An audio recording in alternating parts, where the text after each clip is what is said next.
Mesdames et messieurs, bonjour, j'espère que vous allez bien. En tout cas, moi de mon côté, ça va super. Aujourd'hui, on se retrouve pour un nouvel épisode. Je suis accompagné aujourd'hui de Cécile Hénard, auto-entrepreneuse, webmaster et community manager depuis plus de 15 ans. Cécile, bonjour. Bonjour Sébastien, je suis ravie d'être avec vous aujourd'hui. Merci, le plaisir est partagé. Alors aujourd'hui, on va discuter ensemble de la marque employeur, puisque c'est une des expertises de votre large spectre de compétences. Alors est-ce que pour commencer, vous pouvez peut-être rappeler à nos auditeurs qu'est-ce que la marque employeur et quels en sont les objectifs? Oui, bien sûr. On a souvent tendance à penser que la marque employeur est une stratégie de communication. Et en fait, ça va bien au-delà. C'est vraiment une stratégie qui va être mise en place dans une entreprise. Alors, c'est principalement une stratégie RH, puisque bien souvent, la marque employeur, on va l'utiliser pour attirer de nouveaux talents ou pour ralentir le turnover dans les entreprises où il est beaucoup trop important. Donc, en fait, elle va s'articuler autour de l'irréputation de l'entreprise, de ses valeurs, de son organisation et vraiment à la fin, on aura la partie communication. Donc vraiment, la marque employeur, il faut se dire que ça doit avant tout être une aspiration profonde et réelle, j'insiste vraiment là-dessus, de la part de la direction de l'entreprise. Il faut que cette entreprise qui va mettre la marque employeur en place a pour volonté d'apporter de la qualité de vie au travail à ses employés, qu'ils soient actuels ou futurs, parce que tout va passer par là en fait. D'accord, effectivement, donc du coup, c'est une réflexion bien plus globale qu'une simple stratégie de communication. Tout à fait. Et donc du coup, la question qu'on peut se poser, c'est sur une partie communication, quels sont les supports que les agences et les marques peuvent utiliser pour mettre en place une stratégie de communication employeur?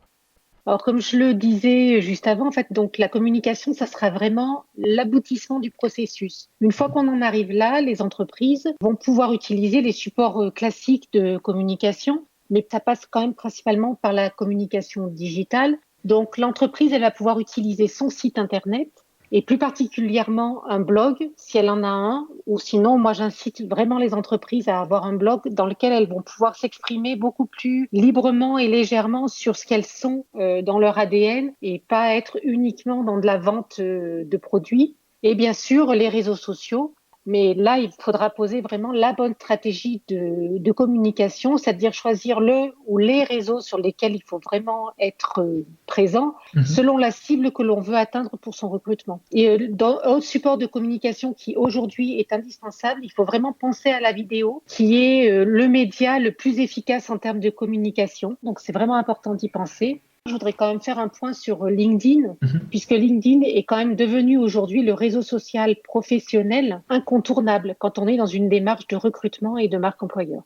Bien sûr. Alors, si vous le voulez bien, on reparlera de LinkedIn dans quelques instants. Alors, le site e-marketing.fr nous apprenait en octobre 2019 que l'enseigne Courir mettait en place en fait un blog et avait ouvert un podcast dans l'optique de sa marque employeur. C'est des démarches qui sont assez intéressantes. Est-ce que d'après vous, ce genre d'initiative, ça va se développer dans les prochains mois? Est-ce que c'est vraiment une tendance? Qu'est-ce que vous en pensez? Alors, je dirais le blog, déjà, c'est sûr, certain. C'est vraiment quelque chose qui va et qui doit se développer. De plus en plus aujourd'hui, quand on accompagne une entreprise dans sa stratégie de communication et principalement quand elle est sur de la notoriété, du besoin d'afficher son expertise et de la marque employeur, on les encourage vraiment à écrire dans un blog. Quant au podcast, je pense que ça va effectivement se développer de plus en plus. La période qu'on vient de traverser avec le confinement, je pense, va jouer son rôle dans le développement de toutes ces façons de communiquer digitales en fait. On attend que ça de notre côté, puisque voilà, c'est des supports intéressants et qui aujourd'hui ne sont pas forcément encore utilisés à leur plein potentiel. Et je pense qu'effectivement, on va voir de belles choses dans un avenir proche. Et je voudrais ajouter par rapport au podcast, la marque employeur aujourd'hui, elle est souvent mise en place dans les entreprises qui ont besoin d'attirer les millennials, les plus jeunes, et qui sont vraiment une cible pas facile à attirer. Mais du coup, je pense que passer par ce type de support comme le podcast ou la vidéo, c'est vraiment un bon moyen d'arriver à les toucher, je pense, beaucoup plus que d'utiliser simplement les réseaux sociaux. Et j'essaye du coup de remettre la marque employeur dans notre contexte actuel également. On imagine aisément que dans un contexte de crise, que ce soit économique, sanitaire, social, dans un contexte de crise en général, la marque employeur est d'autant plus importante pour les entreprises. Elle est d'autant plus importante, oui. Après, je dirais que sincèrement, les difficultés de recrutement pour certaines entreprises n'ont pas attendu la crise, en fait. D'accord. Parce que je pense que la grosse difficulté aujourd'hui qui pousse vraiment les entreprises à faire de la marque employeur, c'est ce que je viens de vous dire, c'est réussir à attirer les millennials. C'est une génération qui, en fait, a besoin de sens et d'épanouissement. C'est-à-dire que le travail aujourd'hui, ça ne peut pas être uniquement un moyen de gagner sa vie. Ça doit être d'abord et surtout une source d'intérêt et de développement personnel. Il faut vraiment que les entreprises arrivent à faire passer le message que si on vient travailler chez elles, il va y avoir une façon de travailler, un fonctionnement, une qualité, des choses offertes aux salariés qui vont leur permettre de nourrir ces besoins de sens et d'épanouissement. D'accord, intéressant. Il y a quelques instants, vous nous parliez de LinkedIn. Selon le site e-commercenation.com, c'est près de 3,7 millions d'utilisateurs qui se connectent chaque mois sur LinkedIn, ce qui est quand même une part non négligeable de la population active. Qu'est-ce qu'une page LinkedIn professionnelle peut apporter à une entreprise ? Alors, je dirais, la présence sur LinkedIn aujourd'hui, elle est un peu incontournable pour les entreprises, en particulier quand elles vont vouloir recruter. Je parle du recrutement au sens large, ça va être le recrutement RH, mais aussi le recrutement, entre guillemets, de nouveaux clients, de partenaires, etc. L'intérêt de la page entreprise, c'est qu'elle va permettre à l'entreprise de parler en son nom à elle et pas à travers le nom de personnes comme le sont les profils. Et donc, elle va pouvoir accroître sa notoriété et améliorer son image de marque. Elle va lui permettre aussi d'affirmer l'autorité et la crédibilité qu'elle peut avoir dans son secteur. Après, il faut se dire que une page ne peut pas être utilisée toute seule. Quand j'interviens, moi, dans les entreprises, c'est ce que j'essaie toujours d'expliquer, c'est qu'en fait, une page entreprise, pour qu'elle fonctionne et pour qu'elle apporte cette visibilité, cette crédibilité, il faut qu'elle passe absolument par les collaborateurs de l'entreprise. C'est-à-dire qu'il faut mettre en place toute la démarche de salariés ambassadeurs pour que ça soit eux qui parlent de l'entreprise. Les salariés, ce sont les meilleurs experts et les meilleurs connaisseurs de l'entreprise. Donc, plus on arrivera à les faire parler de l'entreprise, en termes positifs, bien sûr, plus ça va améliorer l'image de marque de l'entreprise. De plus, LinkedIn, qui a bien compris son rôle, propose aussi aujourd'hui aux entreprises de passer par leur page pour faire du recrutement. C'est-à-dire qu'on peut déposer des offres d'emploi sur LinkedIn et les candidats vont pouvoir postuler directement via LinkedIn, en fait. Les gens vont voir l'annonce sur LinkedIn, ils vont se renseigner sur votre marque et si votre marque leur plaît, ils vont pouvoir directement tout de suite répondre à l'annonce et poser leur candidature. Effectivement, vous parliez de recrutement et le fait que les salariés de l'entreprise sont les premiers ambassadeurs de la marque. Comme vous le savez probablement, chaque année est publié le classement Happy Index de l'entreprise Choose My Company qui va essayer en fait d'aller noter les entreprises par rapport à la satisfaction de leurs employés et des candidats. Et donc en 2019, c'est le groupe Volvo et Renault Trucks qui arrivent en tête du classement.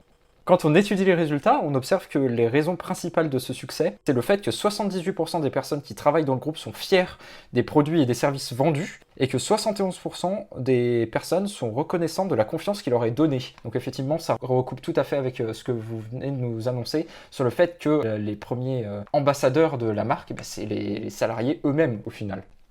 Avant de conclure cet épisode, parlons un petit peu plus de vous, si vous le voulez bien. Comme je le disais du coup en introduction, vous êtes auto-entrepreneuse, webmaster, community manager depuis 15 ans.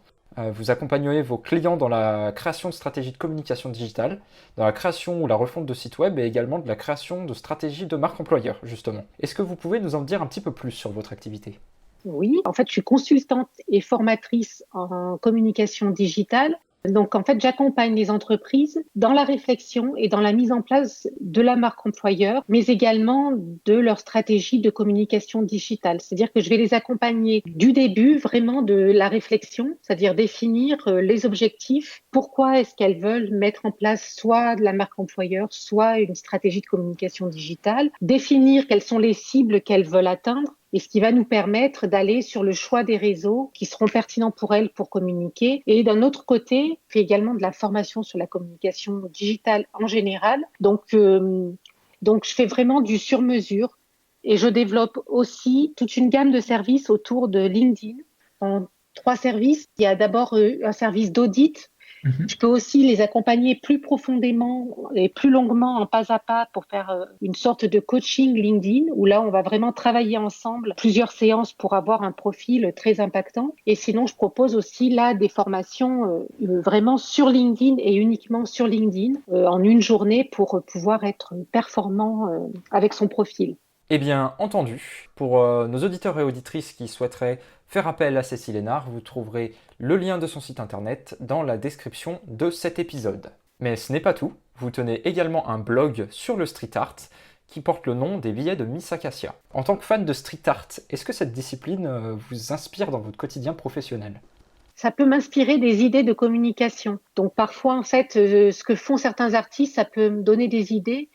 Et surtout, en fait, là où ça va me servir pour ma vie professionnelle, c'est que ça va être ma bouffée d'air. Et donc, je prends beaucoup de plaisir dans mon blog à mêler deux passions qui sont l'art urbain et l'écriture. Et en fait, à travers les interviews d'artistes, les articles que je peux écrire sur des expositions que je vais voir et tout, ça va me permettre d'aller dans un univers qui n'est pas le mien, parce que je suis pas artiste. Donc, de rencontrer tous ces artistes, moi, ça me permet de découvrir un univers qui est un peu éloigné du mien. Et tout ça, en fait, ça libère mon esprit parfois et ça me permet, au moment où je reviens à ce que j'ai à faire professionnellement, d'avoir des idées sur lesquelles je bloquais un peu. Eh bien écoutez, j'invite fortement mes auditeurs à aller voir votre blog qui se trouvera également en description de ce podcast. Cécile Hénard, merci beaucoup d'avoir accepté mon invitation aujourd'hui. Ça a été un plaisir pour ma part de vous avoir à mes côtés. J'espère que c'est partagé. Merci beaucoup à vous, Sébastien, de m'avoir invité dans votre podcast. Je trouve que c'est une super idée qui est hyper intéressante. Donc j'ai déjà écouté une émission et j'ai trouvé ça hyper intéressant. Bah, c'est très gentil, merci beaucoup pour votre retour.